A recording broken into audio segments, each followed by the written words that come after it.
Revelation chapter 21 verses 10 to 14 and 22 to 23. The angel showed me the holy city coming down from heaven. The angel took me in spirit to a great high mountain and showed me the holy city of Jerusalem coming down out of heaven from God. It gleamed with the splendor of God. Its radiance was like that of a precious stone, like jasper, clear as crystal. It had a massive high wall with 12 gates, where 12 angels were stationed, and on which the names were inscribed, the names of the 12 tribes of the Israelites. There were 3 gates facing east, 3 north, 3 south, and 3 west. The wall of the city had 12 courses of stone as its foundation, on which were inscribed the 12 names of the 12 apostles of the Lamb.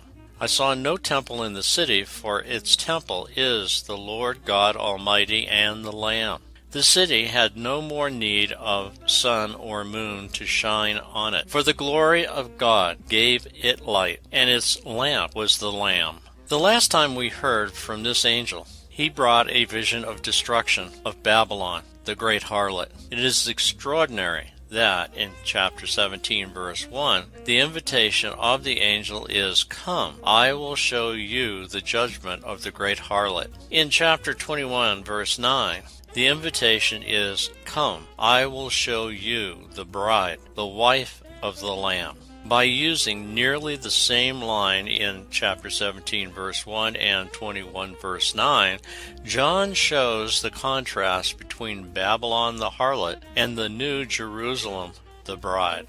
The city needs no heavenly body, sun, or the moon to give it light, because God is its light. God's presence filling the church gives the city a new and typically exalted or spiritual appearance.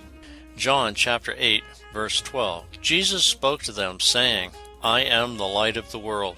He who follows me will not walk in darkness, but will have the light of life."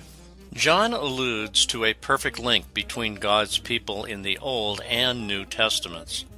In Revelation chapter 7 verses 4 to 9, we see 12,000 saved from each of the 12 tribes, and a great number which no one could count. In Ezekiel 48 verse 30 to 35, we see the naming of each of the gates with the name of one of the 12 tribes.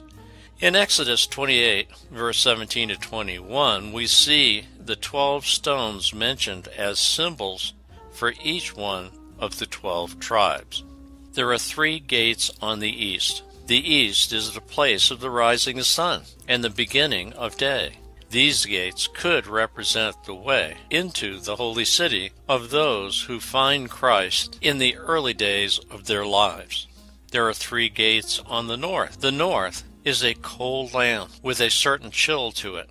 These gates could stand for the way into the holy city of those who came to Christianity by the intellectual exercise of thought and have found the faith through their minds rather than through their hearts.